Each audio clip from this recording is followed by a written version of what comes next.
that he had put her head on a shelf and screamed at it for an hour, threw darts at it, and ultimately smashed her face in. He also cut her tongue out and her larynx and put them in a garbage disposal.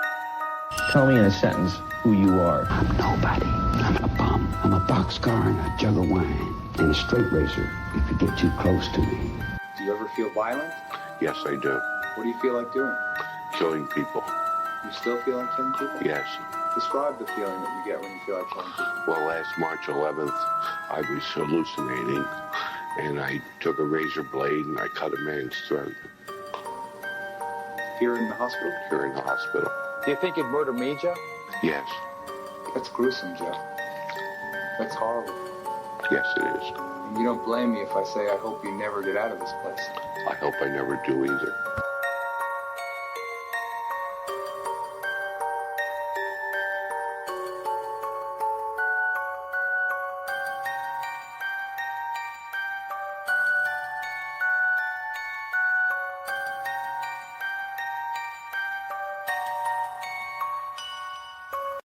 Welcome all you true crime lovers. Sit back, grab that blanket and hot beverage, and prepare for another Saturday night of The Murder Show.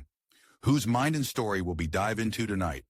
Now for your host, Tim, and alongside him, his co-host, Criminology, Chris, and Classroom Jackie. Before the murders, before the trial, before the dynasty collapsed, there was a night on the water. A night that ended with a young woman missing in the dark, a community shattered, and a powerful family scrambling to control the narrative.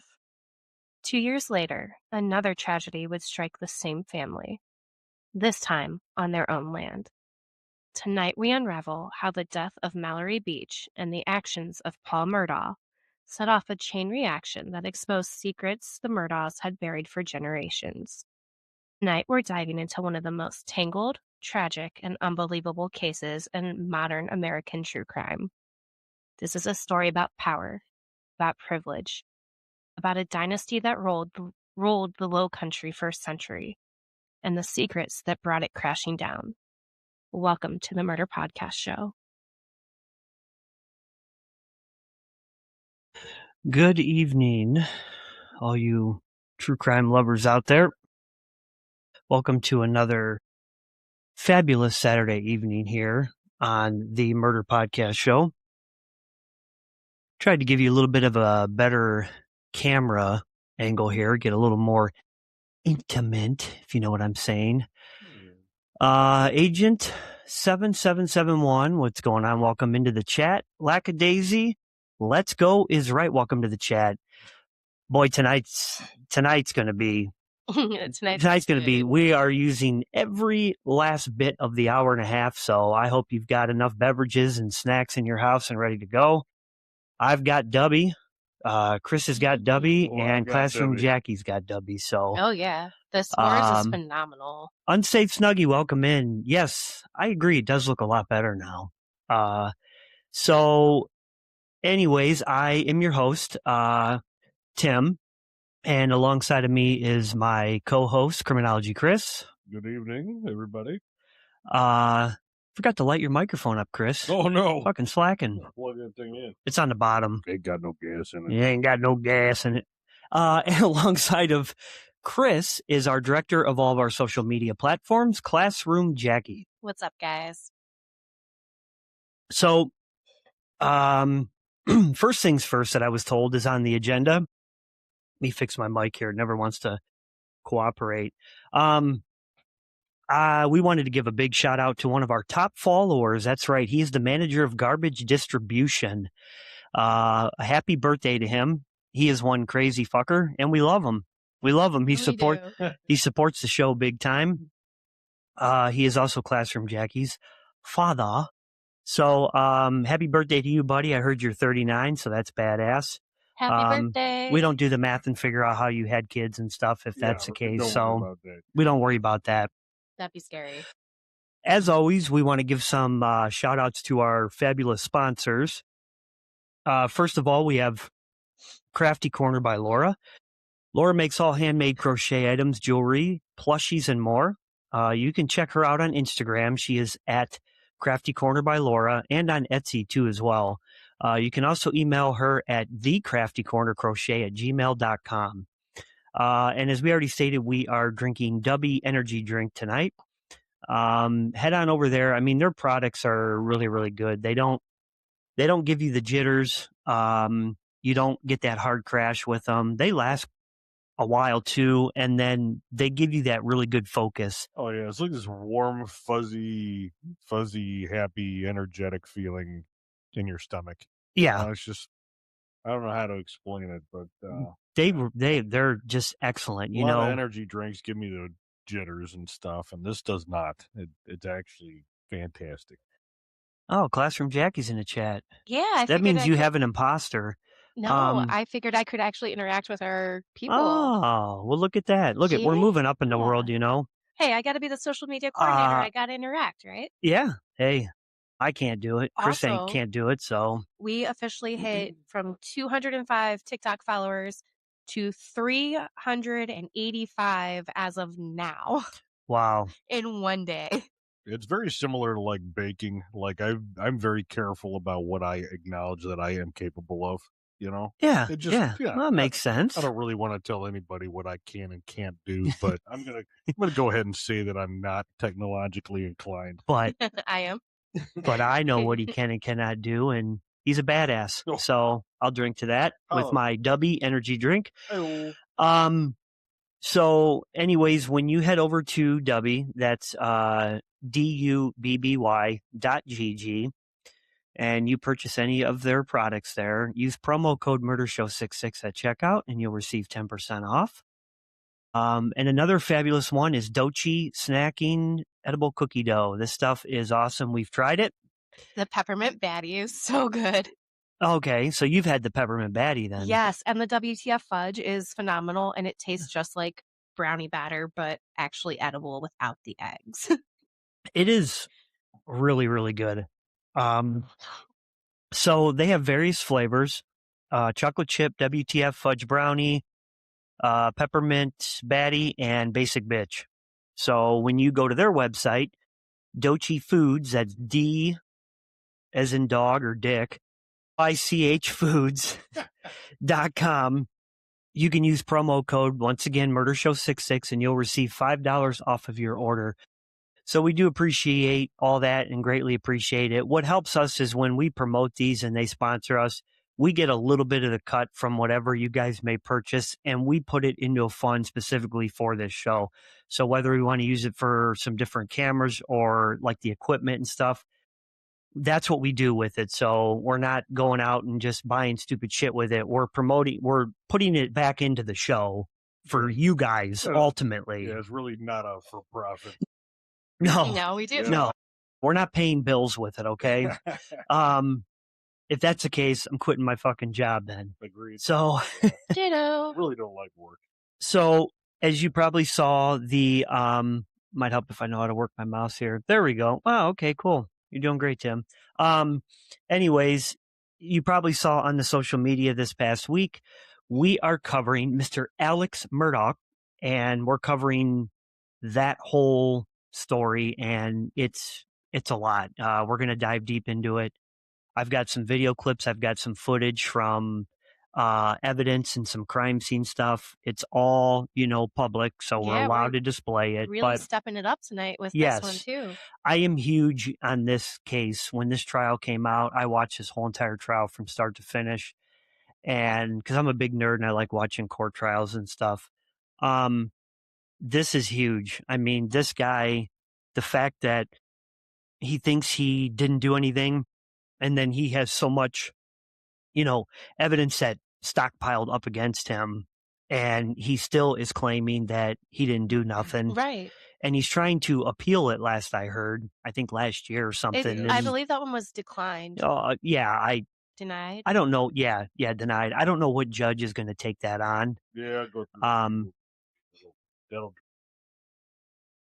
So, anyways, we are going to jump into that, and I'll start things out here. We're going to split it up here.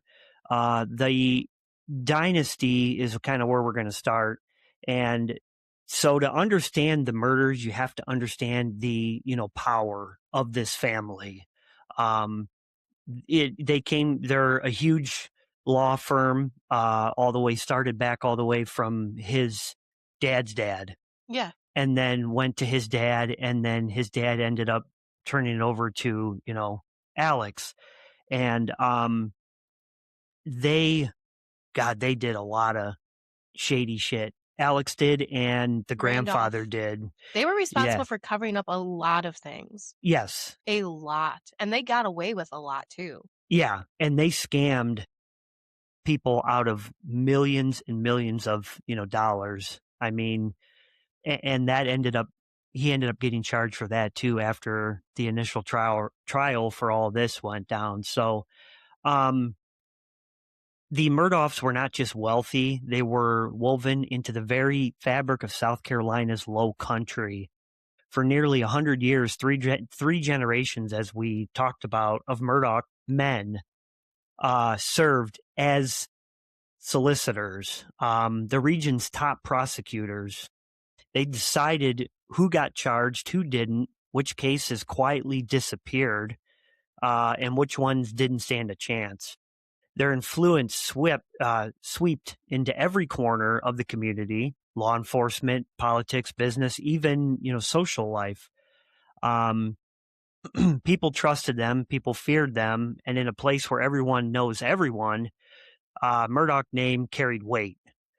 But power like that, it doesn't stay clean forever. We're going to go back further here before the murders. So we're going to go into, Paul, let's see, Alex had two kids, Buster and Paul. So we're going to go back to a boat crash that happened. I don't remember what year it was. That was going to be in 2019. 19. Mm-hmm. February 23rd, 2019. Oh, you got to picture this. Yeah, it's right there in front of my face too. That's great. All teenagers on this boat, and they were over, I think they were like bar hopping or something. They were drinking. They were going to an oyster roast down in Beaufort. They were going to an oyster roast, and they stopped. Paul actually was not of legal age and used his brother Buster's ID to buy beer to go down there. Yeah, they took a boat. It's what you do down there. I mean, when it starts getting cold, like we have clam bakes and stuff like that. I mean, here and there or whatever they have. Mm-hmm. So they were going over there to do that. They had been over there, I think, till hours of the morning, pretty much. Yeah. I mean, they left around, I think it was around midnight. People said they started leaving because it was cold, but they got stuck in a lot of ocean fog, which was sitting on the water too. So they would drive around in circles for a while because Paul was arguing and drunk. So they take the boat out, Beaufort, river, and they're drinking, laughing, and they're young, of course. And at the wheel is 19-year-old Paul, Murdaugh. So he had a big drinking problem. I mean, they say that. Timmy. Yeah. They said Timmy was out when he would get really inebriated because he was a completely different person. Timmy. Yeah. Believe that? Yeah. Yeah. Okay, then. Anyways. When he started like holding his arms out and walking funny, like they just referred he would to him hold his fingers like this. That was his alter ego. And Timmy was out. Timmy. Yeah. Looks like those hand puppets or something. I'm gonna make puppets of us. Yeah. Witnesses later described Paul as a different person. We were saying when he drank, aggressive, reckless, unpredictable. At that night, he was very drunk. Friends begged him to stop driving. They were scared. Specifically, it was Anthony Cook. He begged him to let him take the wheel and told him to stop. Yeah, that's right. I do remember that. They were scared and they knew how he got, but Paul didn't listen, of course. At 2:20 a.m., the boat slammed into a bridge pillar, and in the chaos, one name kept echoing through the darkness. After the crash happened, they heard water splashing, and Mallory Beach was the name that they were all yelling because they could not find Mallory, which was Anthony's girlfriend. Anthony's girlfriend. Yeah, everybody else came up. They were severely injured. Some of them skin pulled back, huge gashes, things like those, injured. But Mallory didn't come back up. Everyone else did except her. Yeah. And I remember when they were sitting there after everyone else started leaving to go to the hospital, Anthony absolutely refused to leave the crash site until she was recovered and was there every single day. That's right. And he had a messed up shoulder. Like, it was really messed up. Yeah. So they're calling for her. She's 19 years old. And for a week, the community searched, as you were stating. And when Mallory's body was finally found 5 miles downstream, the grief that they all had turned to, they were all pretty pissed off. And at one point, Mallory's mom was down there and had begged the officers to let her go down to see the crash site. They told her absolutely not. They can't let anyone down there. And 10 minutes later, she watched Randolph Murdaugh and Maggie Murdaugh drive their car down there and start loading the boat up onto the trailer. After they weren't supposed to. After they weren't supposed to let anyone down there. And don't forget, too, like, nobody contacted Mallory's parents from the authorities. No, it was her friends. Right. It was the friend's mom called her and was like, hey, Mallory's missing. They were in an accident. No authority person, like police or otherwise, contacted that girl's But parents. they contacted everyone else's. Question.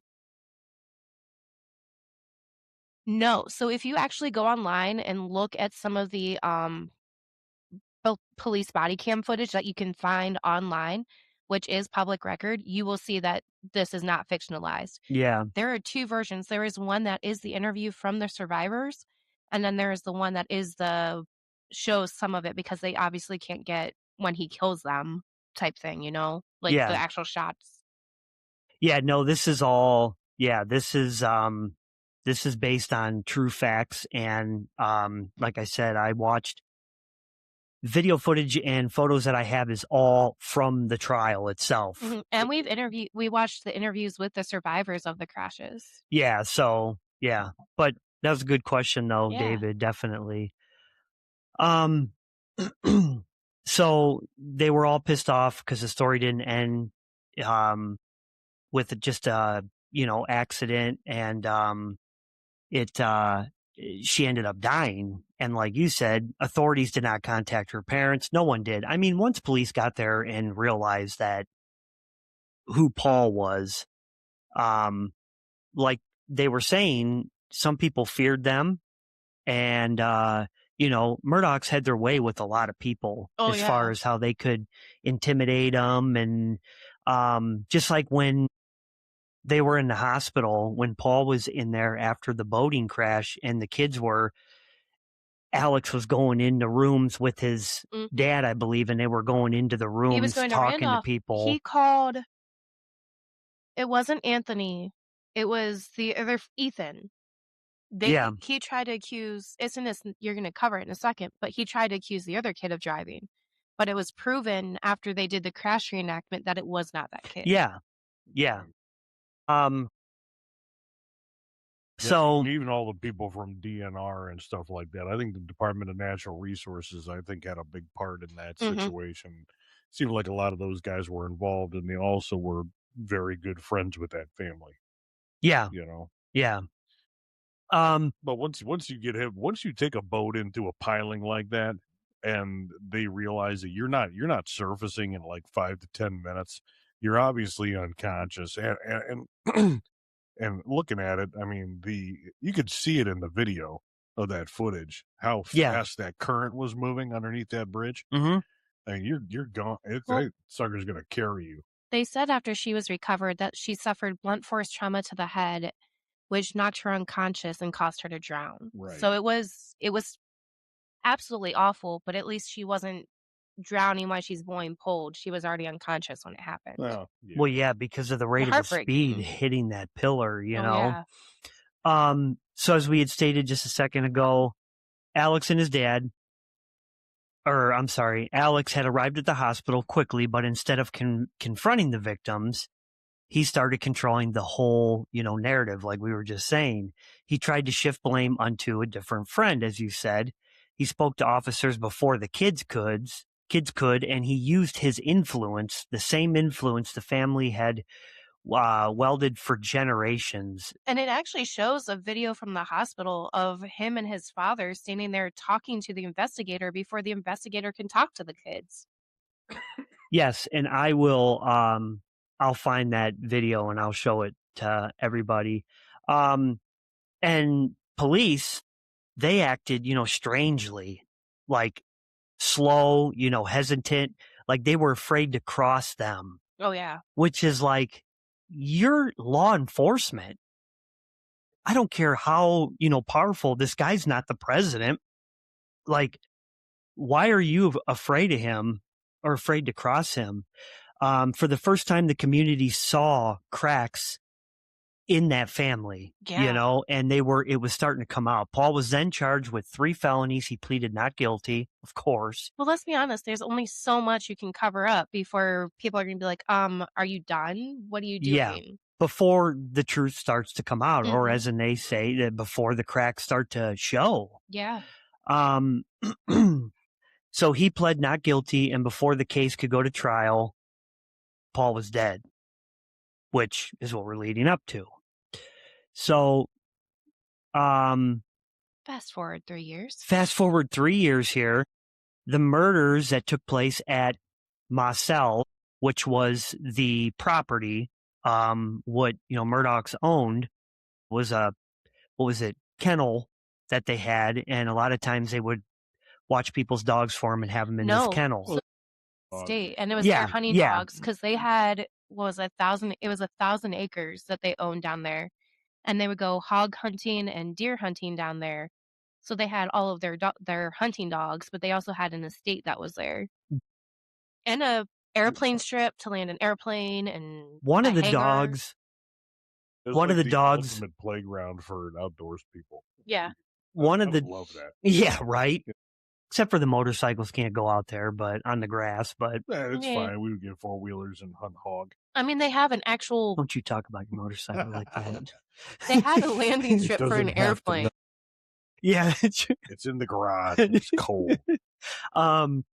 So, but one of the dogs there, though, that's in the video footage that I will show from the trial, was a neighbor's dog that they had at the house. That they had there, at that property. David, Chris, have you during your education ever heard or political influence over police investigations, no names or facts needed? Oh, good question. You got your first question, Chris. Just for you, criminologist. Hey, you can pull up that clip you were looking for. Yes, that's right. I'll pull up the boat one while you discuss that. Thanks, David. I think you see that every day. I mean, even now, I mean, to even think that there's no political influence in investigations and or law enforcement, I think you'd be blind to say that there's just nothing there, that there's no connection. I mean, in specific cases and that sort of thing. I mean, yeah, you get into these situations where people are ingrained in the fabric of their environment and surrounding areas. I mean, obviously, these people are going to be a little hesitant to try to prosecute the most powerful guy in the area or the richest, So I don't know. I think it probably has happened more often than not, but I think in most cases, I think at least the ones that we've covered thus far, we haven't touched on a whole lot of situations where we're talking about people that were like wealthy, really well-to-do people. We've been talking about guys that haven't had it so well. The Charlie Mansons and those people of the world, although he's not wealthy, somewhat powerful in their own way, weren't necessarily a big part of the right side of society in their area. Right. Difficult to answer that. That's a good question, though, David. You're on your game tonight. Maybe it's because you went to lunch for your birthday. But anyways, So as we were moving ahead there a little bit, so now we're going to move into murders, Marcel. This whole thing is crazy. Who prosecutes the prosecutor is Lackadaisy's question. So Right.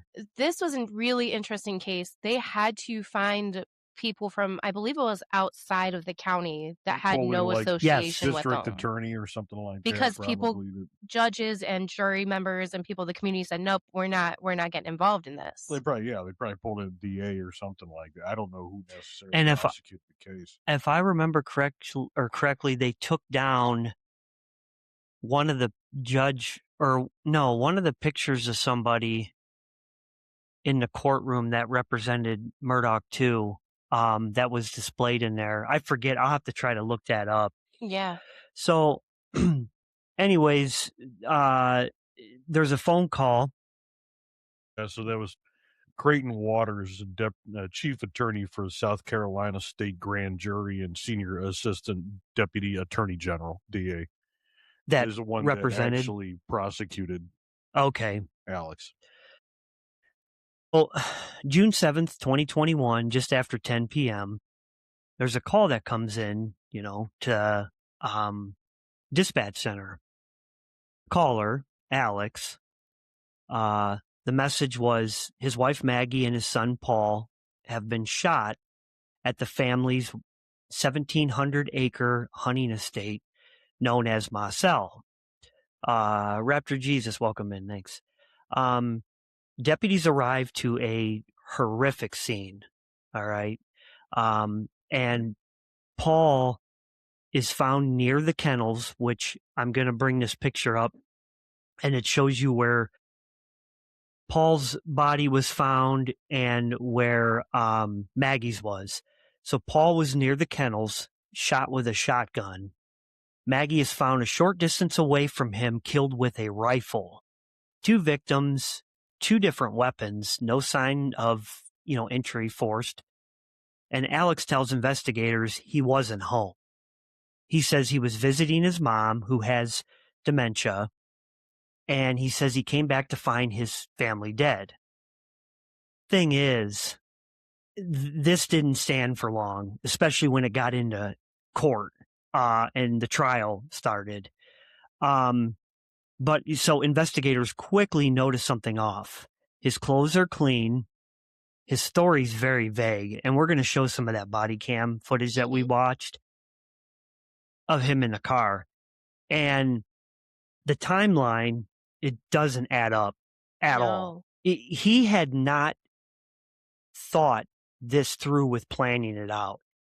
I think he just did it, and then he realized he's got to fly by the seat of his pants and pull everything out of his ass. Oh, yeah, he did. Well, I don't think he thought there was going to be nearly as much ass pulling required, considering who he was, maybe, And that's a good possibility. That's true. Right. That's a good possibility. I didn't think of that. Yeah. If you want to pull up that video before I start going into the investigation, we can show you guys what we're talking about, how they say, how, we'll show you the Marcel, which is what it was correctly, right? Yes. Marcel. We'll show you the picture, and then we'll show you the body cam footage when the police are sitting there talking to him. How you tell us how you guys would react compared to how he's acting. Yes. You're fine. Keep talking. He clears his throat often. It's a very cowy sound. Oh. Yeah, you're fine to keep doing that. I am going to We did a lot of research. Okay, okay, so here. So let me do this for you guys. This is the crime scene here, and give me 1 second. Okay, Debbie. So let me share my screen with you, wild animals. Oh boy, you get to see the side of Tim. Yeah. Don't get too excited. What's on your screen? What's on my screen? None of that shit. That's what you're getting at. No. Okay. Wow. Clearly. We're still ironing some things out. We're trying to do some really cool things this year. So Yeah, you guys folks. hey, there we go. Yeah, folks. That's going to go away, though. It's a hair delayed. I'll get it up for us here. Just give me a little bit and I'll get it up. But so anyways, I'm going to keep rolling here. I got it. What's that? I got it. My turn. Oh, okay. Go ahead then. I'll bring this up then. I'll let you know when I'm good. Sounds good. As investigators dig deeper, they uncover a pattern, not just of lies, but of desperation. Alex's law firm confronts him about missing money. Lawsuits tied to the boat crash are closing in. Financial records are being subpoenaed. And the Beach family's attorney are getting closer to exposing the truth. Are you ready? Yep. So it's going to be coming up on your screen here. This is the property. Sorry, it's just delayed a little bit. That's how it works. So there's your property right there. And I'll full screen it for you guys. You can see they have circled there and wrote where Paul's body was found by the kennels there on the right. And then on the left, Maggie's body underneath that, awning there. So you can kind of see it right there. Mm-hmm. So that's part of the property. That's the crime scene. Initially, that's the crime scene right there. Go ahead. Oh, sorry. It does seem odd though, like, and once this went down, like, Maggie being shot with 300 blackout, which came out of like an AR-15 style rifle, and then I believe, and then Paul being shot with a shotgun. Yeah, it's kind of odd, isn't it? Oh, yeah. Yeah. They both die around the same time, but you got a shotgun and a high-powered rifle. It just right.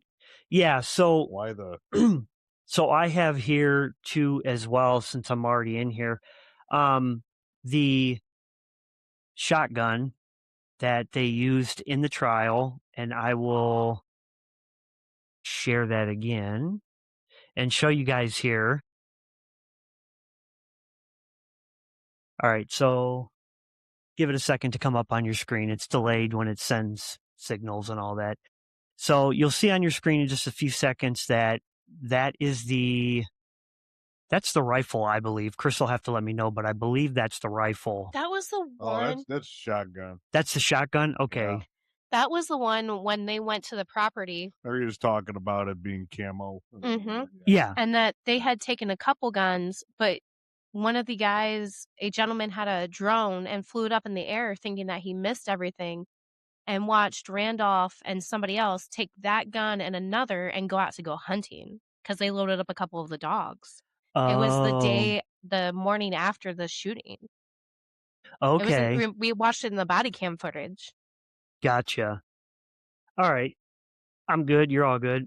Yeah. Are you going to pull up that video of him? I don't have the one from the hospital. Oh, no, not the hospital. The one where he's sitting in the car being talked to. Oh, yeah. I will wait till we get a little bit further in the court trial. Okay. And the Beach family's attorneys are getting closer to exposing the truth. Behind the scenes, Alex is drowning in debt, addiction, and fraud. And the murders of Maggie and Paul suddenly look less like a random act and more like a last-ditch attempt to buy time. Yeah, we didn't touch on that yet. I don't know if you're planning on it, but this guy had like an oxy issue. Oh, yeah.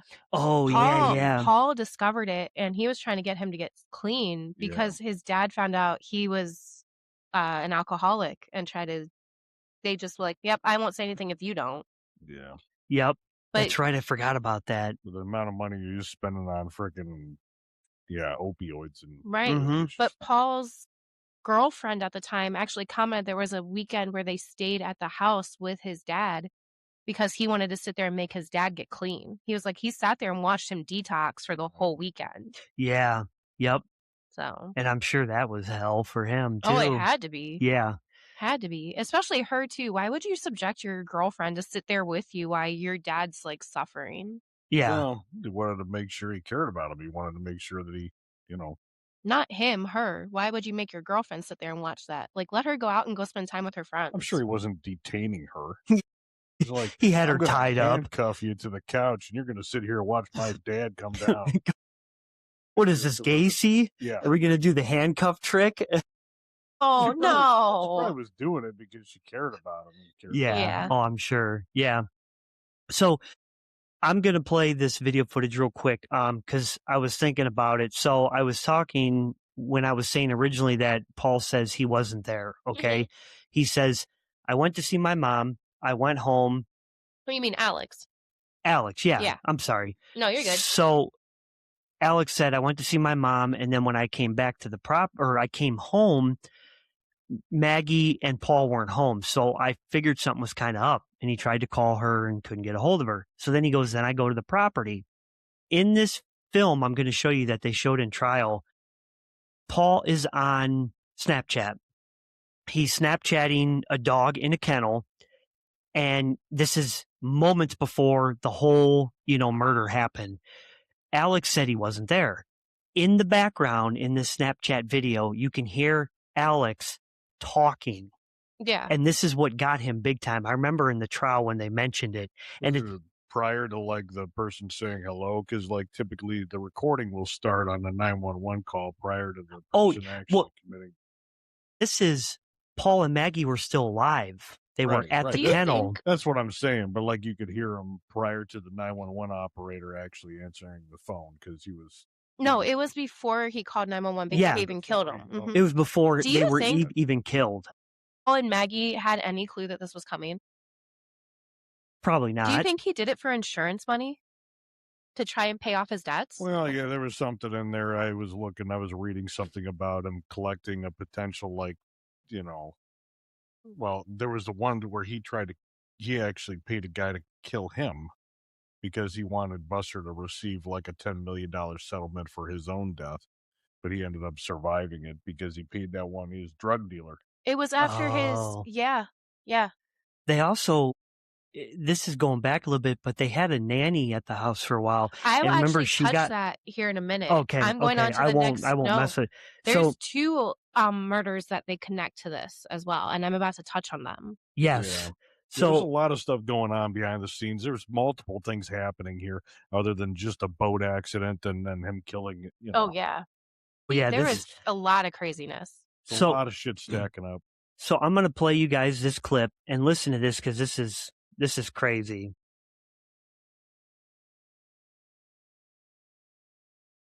It's going to come over on your Alec end. Murdaugh's alibi potentially destroyed by his son's own video. Get back. Get back.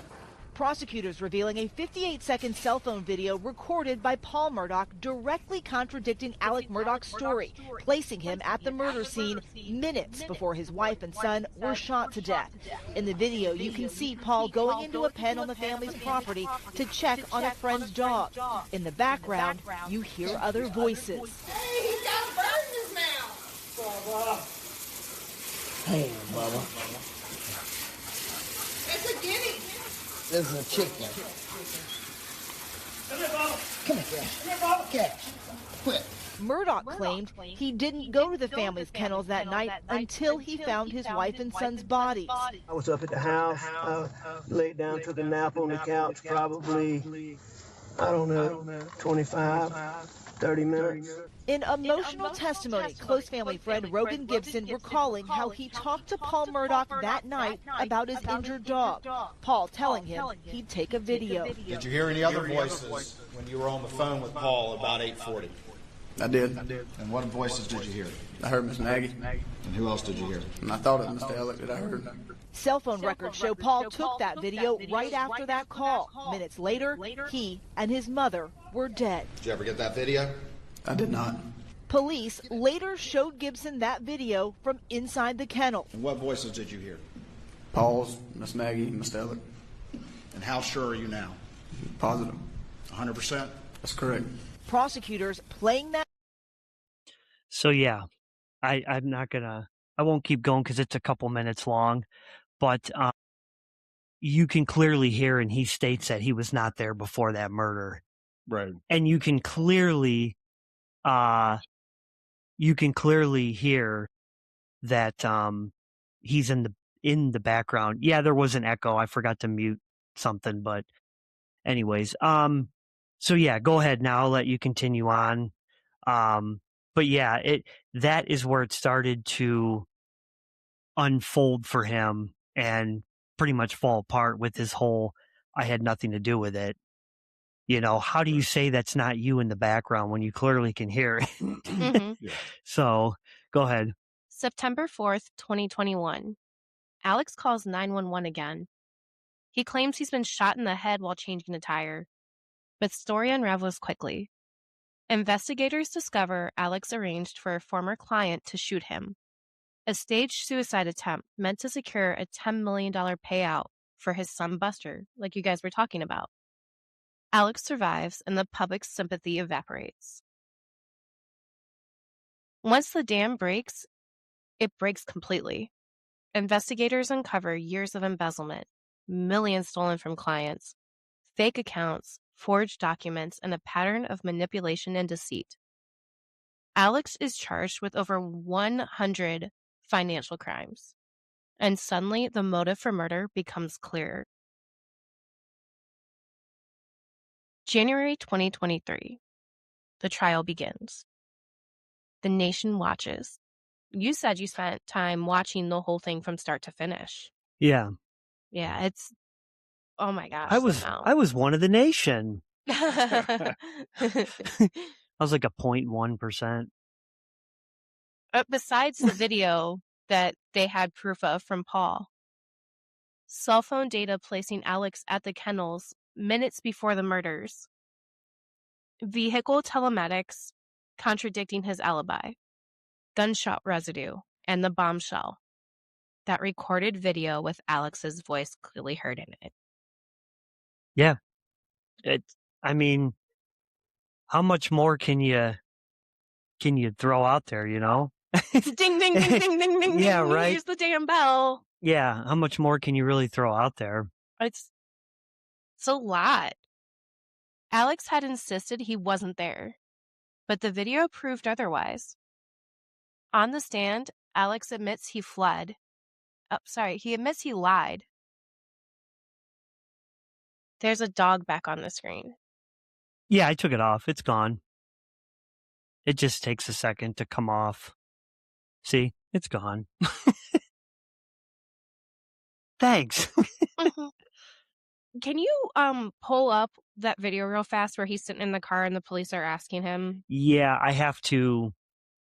Let me grab it again while you're doing that. Because what part do you want to cover? Because it's like a 35-minute video. I just want him to see when they were asking him. Oh, like just that little clip. Yeah, I got you. Okay. If you just want to pull that up, and then we'll do a couple little more videos because we're close to the end of the thingy. Okay. Yeah. Oh my goodness, sorry. Oh, there's Chris. Yay! Welcome back.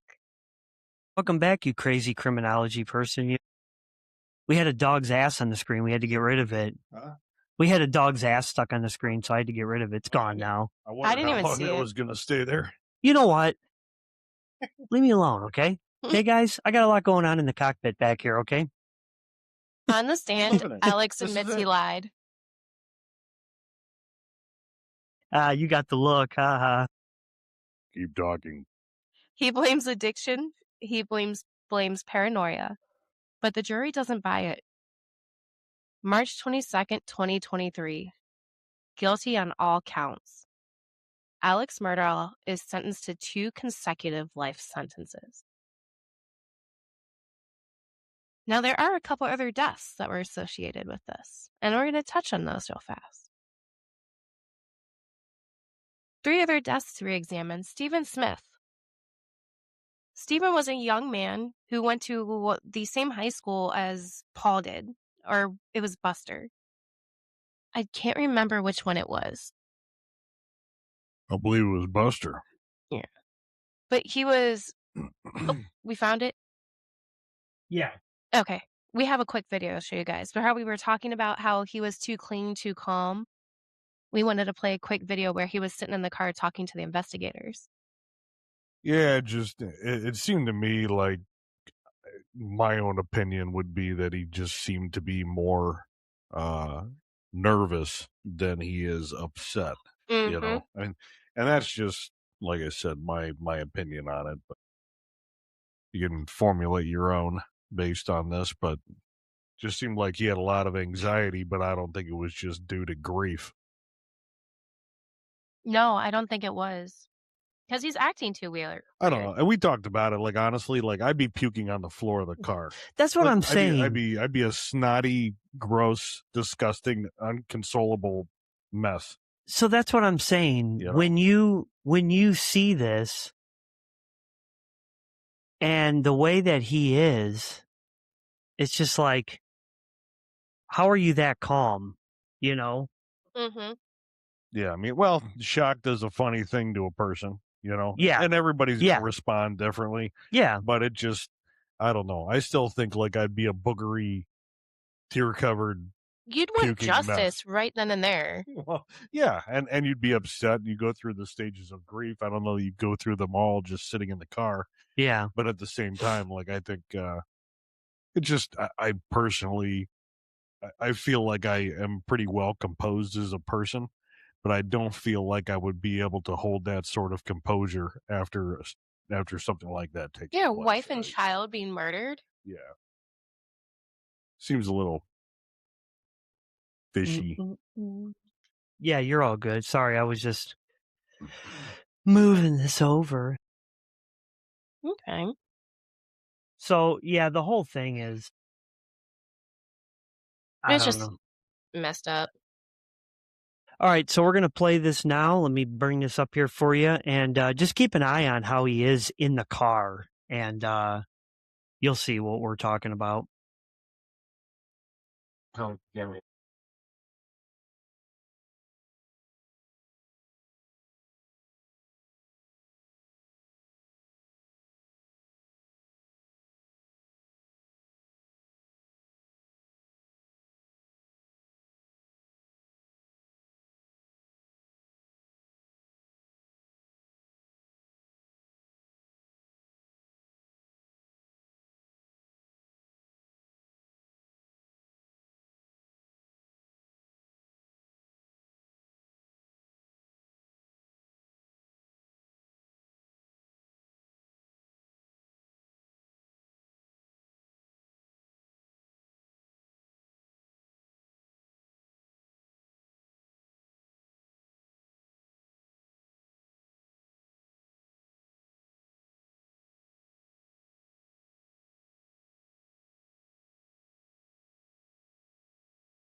I tried to turn him over, and I don't know. I figured it out. I'm not going to be able to do it because there's going to be an echo.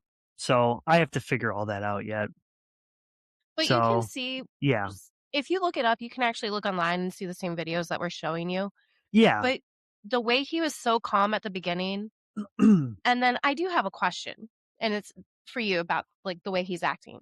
So at the beginning, he's so calm and put together. But then it seems like he realizes what he did after he brings up how he saw Paul, and saw Maggie after he had shot them. But he said somebody else had shot them. Do you think those tears were real, or do you think he had to force them? Well, I don't know. I mean, you look at it, I didn't see how up close it was, but I didn't really see any tears.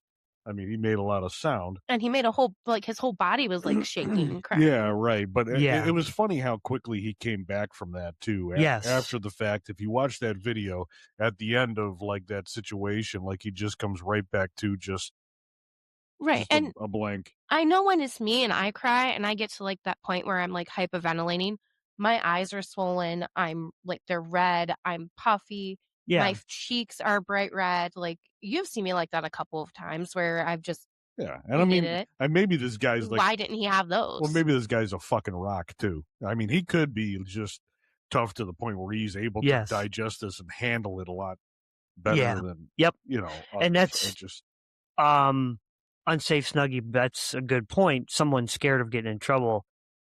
That's true. They can make tears too if they're scared of getting in trouble. Mm-hmm. I never thought of that. That is true. It's just with him, I don't see anything running down. It looked forced. It looked like he had to force himself to even have any kind of emotional reaction. Yeah. Yeah. And you'd have like, sorry to be so graphic, but you'd have like snot running down and stuff too and all that. That's I what mean, I'm we saying. know how it is when we're all worked up. Yeah. Yeah, And you don't maintain a composure, which is great for being on camera when something like this takes place. Yeah. Plus, his story changes from when he calls 911, says that he went and visited his mom, that Maggie and Paul were not in the house, so he called them. He tells investigators he pulled up and he saw them laying in the backyard. So he changed his story between 911 and the investigators getting there. Yeah, he changed his stories multiple Mhm. times. He did end up telling the truth once he was on the stand. He admitted why he was in his trial, that he was the one who did it. That he changed his story? No, that he was the one who killed Paul and Maggie. See, I don't remember seeing that. He admitted that he did it. Oh, okay. Well, there you have it. Case closed. Yeah, case closed. Where's the gavel? Slam the fucking gavel We down. have one later. He desensitized to the violence around him. Yeah, that's true. I mean, Well, I don't know, because he had a good childhood being brought up. mm-hmm. He had anything he wanted. Maybe dad didn't give him enough attention and love him, but there was no violence in his life as a child. No. So how would he be desensitized to that violence? And you're a lawyer. You got some brass balls to begin with. I mean, to be able to handle that profession. I mean, it's not just being knowledgeable and knowing law and things like that, but being able to stomach that profession. Mm-hmm. Yeah. You gotta be a pretty tough cookie. I mean, you can't be a wishy-washy, like, fearful human being. Yeah. You gotta. Yeah. Very true. So he was a tough guy. He wasn't just a pushover, No.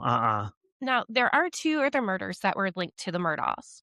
That is the nanny, Gloria Statterfield, and Stephen Smith. Stephen Smith went to high school with Buster. He was 19 years old, was also a nursing student, and was found dead on a rural road in Hampton County.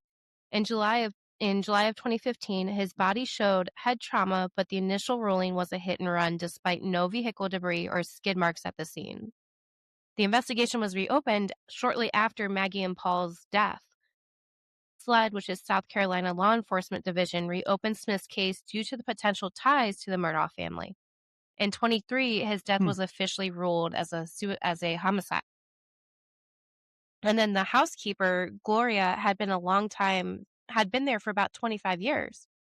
She pretty much raised Buster and Paul. She loved those boys. Yeah. Especially Paul had a hell of a connection to her, Oh, yeah. In February 2018, she allegedly tripped over the family's dogs and fell down the stairs at the Moselle estate. She died weeks later from her injuries. Alex Murdaugh later admitted to orchestrating a scheme to collect millions in insurance payouts from Gloria's death. Money that was never given to her sons. This led to multiple charges against him for financial crimes. They did plan an exhumation in 23 to do an autopsy, but I don't believe if they actually did. I didn't see anything about that, unfortunately. Huh. Yeah, I don't know if they did, because I remember hearing about that too. Right? But I haven't looked into it. These cases paint a picture of a family surrounded by mystery, influence, and unanswered questions. The story of the Murdaugh murders isn't just about crime. It's about a community betrayed. Oh my gosh, my phone. Sorry. Damn technology.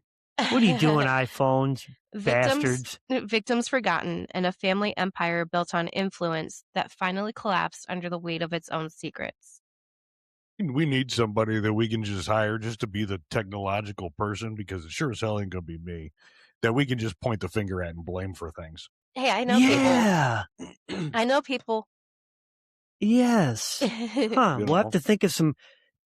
Chad, help us think of a random, funny ass name that we can say it's the tech guy, and we can just blame him. You know, there's a radio station I used to listen to. Sorry, ADHD, getting off track for a minute. I used to listen to, and they would make up a random name every show saying that he was in charge of the stream, and he wasn't even real. They call him like Anakacha, Cocky, Weenie, or whatever, you know, whatever they wanted Mike to. Wazowski. Mike Wazowski, yeah. Mike Wazowski, because we can't use Wazowski because it's trademarked. But tonight, if you know, you know, we're blaming Screen Scratcher for any technical issues tonight. Go ahead, carry on. Scratcher. Yep. No, that's he's blamed for a lot of things already. If you know, you know. Yeah. You know, you. Speaking of, somebody messaged Screen Scratcher, said that he would be glad to be our tech guy. Screen Scratcher? I say no. No. No. Oh no! I almost lost my phone. God. Today is a day. W. Yeah. W. I'm telling you, the W's kicking in now. I feel like if I could feel this way, and I'm going religious for a minute, I feel like Jesus on a surfboard hitting the water. This is it. I'm living it. I'm living it. I'm living it. This is it. I am not. You can go to bed. Anyways, she's yelling at her kid through the phone. So the scratcher of screens. The scratcher of screens. Yeah. It's okay. It's okay. The cat did this. It'll work though, as there's a giant line. Yeah, sure. So anyways, carry on. We've dived into this case. We covered Mallory Beach, which pretty much triggered all of this, the downfall, because there's only so much that Alex and Paul's grandfather could have covered up. Yeah. Before people question. Like you said, they did not call Mallory's parents to let them know what happened. They tried to switch it that Ethan, who was not drunk, was the one who drove the boat. By the way that they set it up and did the crash scene, Ethan went flying, dented the pole that he was holding onto, and cut his whole face open. Who the hell was Ethan? Jeez. He was one of the people on the boat. He was one of Paul's friends. I thought his name was Connor, something like that. Connor or Ethan something. I don't remember. I mean... There was Anthony, Paul, and then the other kid, which was either Connor / Ethan. We're just going to call him Steve. Mallory? Close enough. If you're probably going to be sleeping in your garage tonight, Chris. So he's going to sleep here on the couch for you. That's why we put the couch here. No. Chris don't need to be in my house. I'm taken, so sorry. Thanks, though, Chris, for the offer. I'll be in here doing the technical stuff all night. He'll be in the studio all night. He just might need to borrow a blanket. No watching porn in here, okay? You'll come in and there's white stuff all over your desk. Okay, anyways. Anywho. Jesus. This is a family show, Jeff. It's milk! Carry on. We covered Paul and Maggie's death, which was absolutely heartbreaking and gruesome. We covered Gloria Statterfield, which was the housekeeper. We also covered the death of Stephen Smith. There is a lot that went into this case, and a lot that unwrapped and cracked. Unsafe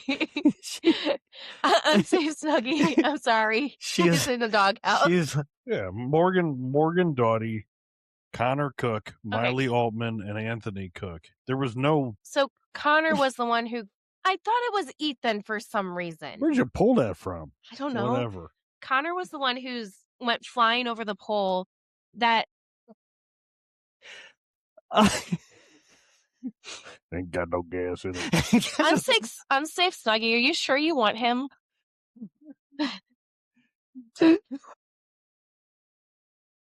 It ain't got no gas in it. Once again, everybody, we want to make sure that you realize that we are not professional. We are just children. I think they are aware of that. They wouldn't listen to us if not. Go ahead. Sorry. So we've established there's no Ethan at all. No Ethan. Okay, so you're going back to Dragon Tales or something. I don't know. But absolutely. Well, thank you. You can have him. You need to be closer. Go ahead. Carry on. We covered the financial side, which was he was using money for his addiction to the oxy. Well, it was what? Maggie actually got a phone call that one of the checks had bounced that was supposed to be paid. Yes. And when she confronted Alex about it, he's like, well, I'll take care of it. Little did she know there was absolutely no money. Yeah. No money. And it was him. When Gloria fell down the stairs, which was a whole thing that Alex had set up, he said that he was going to sue his estate in order to give the money to Gloria's kids. Mm-hmm. But he kept that money. So they never saw it. Gotcha. Okay. Dragon Tales. Really? We're back on Dragon Tales now. I used to think it's the song about the scale, the magical scale. Dragon Tales. Okay. I remember Ducktail. Does anybody ever remember Timmy the Tooth? I used to always get made fun out of all that time. He used to be Timmy the Tooth all the time. I'm like, fuck you. Hey. Yeah, and then I grew up with the whole Timmy in the wheelchair shit on South Park. Thanks, creators of South Park, for ruining every Tim's life with that. Yeah. But anyways, so go ahead. You and Ethan hung out for dinner. What? No, sorry. Go ahead.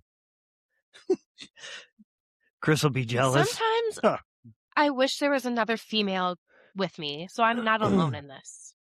I am the third wheel in this relationship. It has nothing to do with your gender. It has nothing to do with wheel. Anyways. We covered the financial side. We covered the insurance fraud. We covered what he went to jail for. What we didn't cover was where he is sitting right now. He's in max security, still on life, sentenced for life, but it wasn't death row, correct? No. Like he's just sitting there with he's in a maximum security facility in South Carolina, and he's got 2 life sentences. Right. 1 for each person. So, but he's being protected in there. I don't think he's just dumped. He is. He's under protective order, they said, which is why they won't release which facility that he's at. Right. Because of the protective, order. I saw today some inside pictures of his cell, and it's set up. They actually gave him, it looks like some sort of fucking Harbor Freight black shelf unit with probably a 47-inch television on top, and his bed looks bigger, and it's made, and he has like his shoes over here neatly. He's got a desk. Like his cell literally looks like the studio. So he's a spoiled rich man. Yes. Well, you gotta remember too. It's like when cops go to prison or things like that. Like if you're going to a big house where a lot of those guys that are in there might have been sent there by you. Yeah. Yeah, that's true. So keep that in mind. I mean, he's in grave danger because a lot of those people in there might be like, "Yep, well, that was." But wouldn't that be special treatment if he has a shelf, a 47-inch TV, a bigger bed, a nicer cell, things like that would those? Be. I mean, that would be because, well, just because he's a prosecutor who had money, but he doesn't anymore. But people could be putting, on his commissary or his books, they could be putting that in there, and he could be getting stuff that way too. Yeah. I mean, I don't know how that whole thing works, but yeah, neither do I've never been to jail. I wouldn't know. Same here. And I know same as over there on the couch with the blue microphone, right. So anyways, go ahead, Jackie, with what you were stating. Oh, okay. She wasn't stating. So I wasn't done yet. Anyway, I wasn't ready. No, you're fine. Lackadaisy, only months before the murders, Maggie was going to divorce him. She had a lawyer and started documenting the assets Maggie was digging, and Paul was liability. That's correct. So, that is a maybe. There wasn't actual proof of the divorce lawyer. There is fictionalized side of it. Where they mentioned it in court. Some of it. I was to say, because a lot of the stuff that we watched, the documentary-wise, they didn't mention that she actually looked into it. that's one of So, those where it's like we're not going to know. Yeah, that's one of those, it may happened, it may not have happened. We are not going to 100% know unless we went back in time or there's a ghost of Maggie standing right here and we can talk to them. Like, that's not going to happen. Maggie, clap. Anyways, clap on, clap off. So yeah, no, so yeah, that's one of those where I do know in the trial a little bit in court, they did bring up that she was starting to document things. I knew she was doing that, but I didn't know about if it was for the divorce or just she was starting to realize that things were falling apart. A little bit of both from what they were saying. And she was documenting because she had that check that bounced. Yeah. And that's kind of what led her to say, maybe I should dig into this a little bit more, because they shared same accounts. So that's kind of a red flag when a check bounces. Think she actually had access to the bank account, or did Alex take care of it and he was just told her, here's the money? He was doing things separately with the business. He was doing a lot of the shady shit under the business account, from what I remember correctly, which she did not have access to. Okay. So he was really the only one that had access to it. Him and I think maybe one other person, and I forget who. Did they even end up finding these guys liable for the death of that housekeeper? No. It's still, they were going to exhume her body and look it up and see if it actually was a homicide or if it was just a tragic accident. Yeah. I assume if they did, but I didn't see if they did actually bring her up. I assume if they did find it was a homicide, they would find him responsible. Well, not only him, but what about her? Well, Maggie said that she was upstairs when it happened and that the housekeeper fell. But if you listen to that recording of the 911 call, she's like, ma'am, why are you asking me all these questions? Like, I already told you this stuff. Yeah. Like, who speaks like that? If that's your friend who was your housekeeper for 20 plus years, like, I'd be freaking out and crying, be like, oh my God, like, this is my friend. Like, I don't know this. Like, but what else do you need? It's hard to also tell how people are going to act once again. I mean, due to shock and things. And I mean, I could see myself like kind of getting pissed on the phone if like somebody that I loved or knew fell over and was unconscious or bleeding from the head or something like that, laying on my front porch. I'd be like, shut up and get cars here. I don't want to talk to you. I need you to be here. Yeah. Yeah. I get that. Well, Kid Rock, when he lost his manager, they played the call of that when Kid Rock called it in. He was in a bad four-wheeler accident, and he was flipping out to dispatchers. He was an asshole about it. Yeah, he's like, why the fuck you asking me all these questions? Blah. And it's like, but then the more I thought about it, like what you just said, how would I be in a situation like that? That's his manager it makes that sense. he's known. Yeah, it makes sense. But there's still some of those questions I wish that we could get answered, but we'll never get them answered because Maggie's not here, Paul's not here. I'm not going to reach out to the survivors of this, like of the crash and stuff, and ask them questions. Because that's not my business, and that's not what I want to do. Yeah. But I do have questions, and I wish that there was ways to figure those answers out. Like, yeah. If they had listened to the guest who said, hey, Paul, you're really drunk. You guys need to just stay the night here. Like, it'll be fine. Blah, blah, blah, blah, blah. Like, if he did that, would any of this happened? Or would it just been Alex would have been got caught with all the financial issues? I think the murders were going to happen regardless, because Alex had treated Paul for a long time kind of like shit. He looked upon him as like the black sheep. Yeah. So, David, we are aware that he asked for an appeal. As of the last appeal, which he did shortly after, it was denied. They're not going to bring this back into court. No one wants to handle this.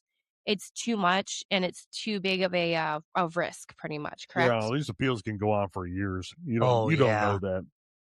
And the problem is this trial, when it happened, it lasted a while. And that's just a lot, you know. And why would you want to put everybody back through that? Yeah, you have to open up, evidence again. You got to bring in witnesses, and it's just you're opening up the whole can of worms again. All those emotions that all of the survivors have. The thing that just blows my mind is it goes back to that Snapchat clip of, wow, clip? Really? Whoa. Anyways, family-friendly show, as I've been told. Okay. Anyways, you go back to that clip and you hear Alex in the background, and when he was on the stand and they were asking him about that, he had no answer for it. Mm-hmm. And it's like, because you're caught red-handed. No, dude. I wasn't there. Yeah, you're caught red-handed, man. It's like you're saying you weren't there, but then this clip that was taken moments before it happened, you're in the background going, Bubba. Yeah, Bubba, get over here, Bubba. Because that was the dog's name. In the phone, the person that Paul was on the phone with, which was the dog's owner, said that he heard your voice in the background before that video, before they were found dead. Yeah. So somebody knew you were there. Yeah, for sure. But it's a very, crazy story. It just blows my mind how he's gotten so far into his own head that he believes that he's not guilty. That's how much that he's almost psyched out his own self. Mm-hmm. That I think he truly believes that he's not guilty. We've talked about it before where a lot of these pathological liars, they get to that point to where they kind of do believe their own lie. And I wonder if that's what he's at, Chris. I wonder if he's at that point where he's believing his own lies. That could be either that, or he understands the loopholes and the things and the appeals process, and he understands that if he can find loopholes in the trial itself, that he can get back in and he can find a way to get out of this whole mess. Yeah. But I don't think that, I mean, even if you did dodge the murder conviction, that you wouldn't be able to dodge all the financial. No. Oh, no. damage. Especially I mean, with the one being almost $10 million. Yeah. And that one came up. He got charged after the murder trial. Mm-hmm. Then the whole scamming people out of millions of dollars. Then he got charged for that. Right. And they have all the records of that from the bank. That shit can be easily traced. And they have all the records. And I forget some of the details on them. They mentioned it in the court, but that was years ago, and I don't remember everything. But yeah, That wasn't me. No, I hear bass. I didn't know what it was. It's that car that drives up and down and blasts their music. Damn bastard, stay off my lawn. That does have gas in it. Yeah, I know the problem. It ain't got no gas in it. It does have gas in it. Ain't got no gas.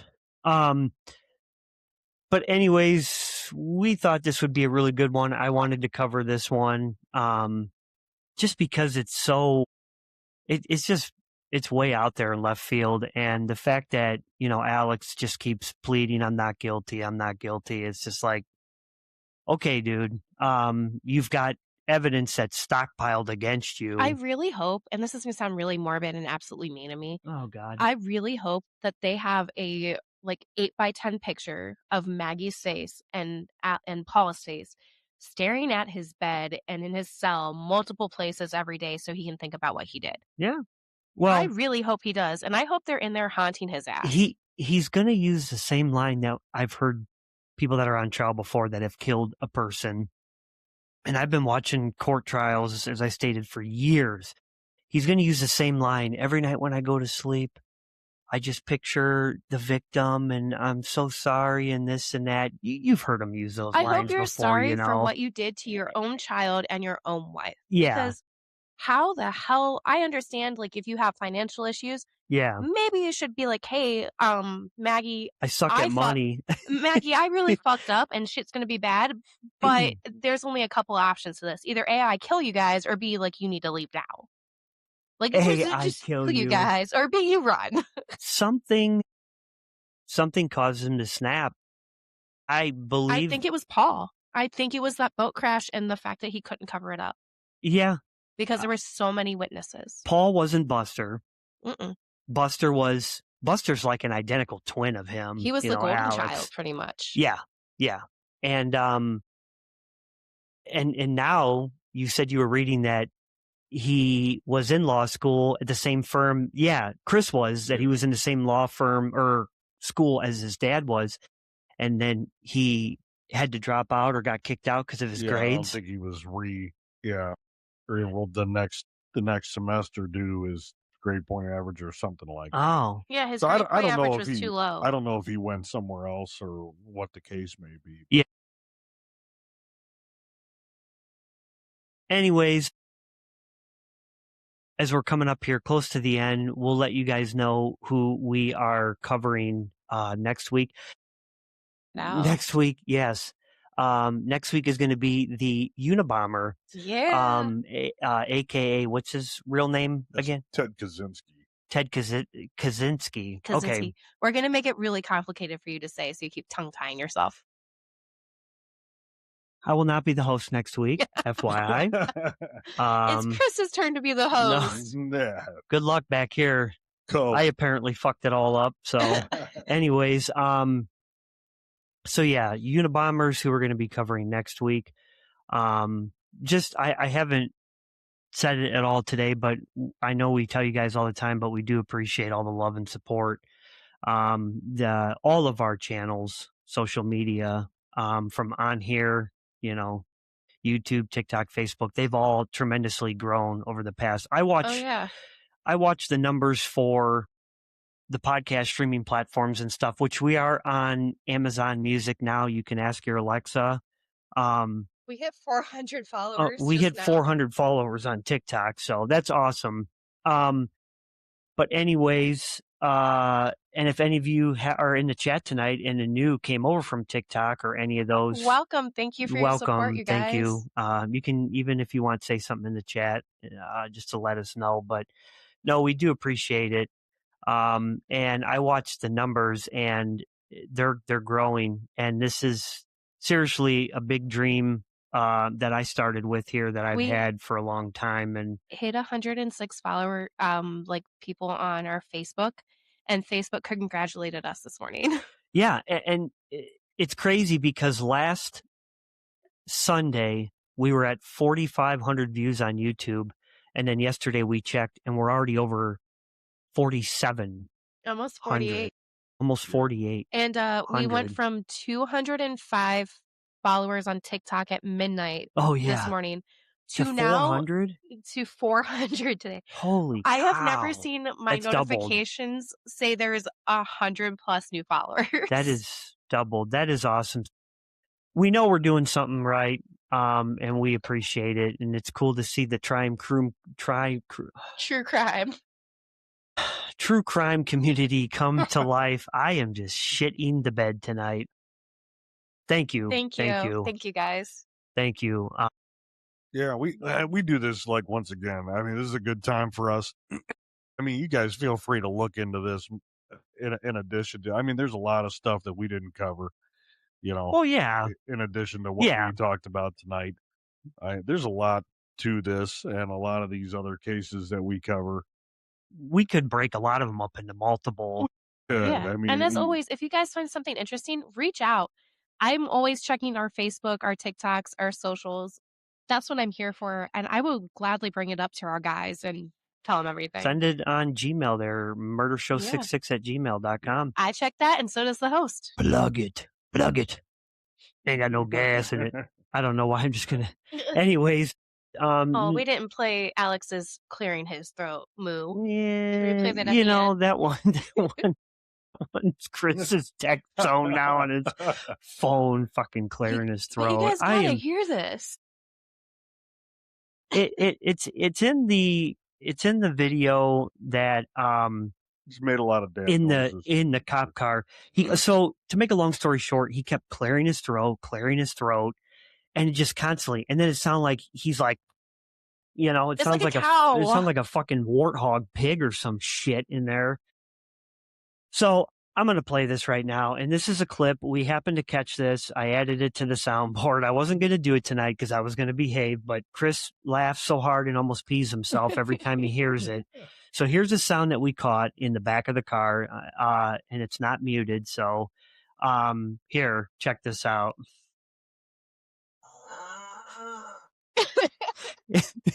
I told you it's a cow. I don't know if it came through to you guys or not, but please, somebody type that sound out in the chat. What is it?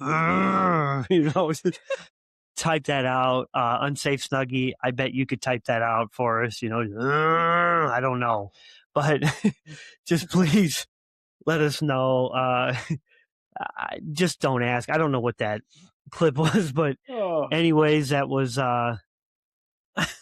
Hey, it makes him wake up in the morning smiling. I'm sure the mic picked it up. Oh yeah. So anyways, thank you guys for joining us for a nice little bit of a longer one tonight. We knew it was going to be. We hope everybody's remainder of their weekend is great. I know it's cold and snowy all over the world right now, pretty much most of it. So Hey, at least it's going to be 20 tomorrow. It's going to be 20 degrees. I can officially ride my motorcycle with my Speedo on and not get shot. So anyways,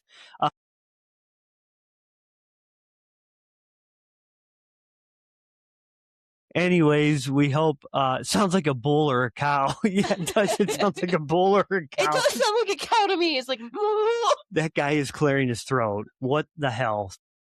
I'd hate to hear his sounds during sex, but anyways. I have to think about that. Anyways, so we hope everybody has a great night, a great week, and we will see you guys back here next Saturday, 8 p.m. I think that was a Pumbaa from the Lion King. That was good. So anyways, guys, we'll let Jackie take us out of here for the night. Same crime time, same crime place. Good night, everybody. See ya. See ya, everybody.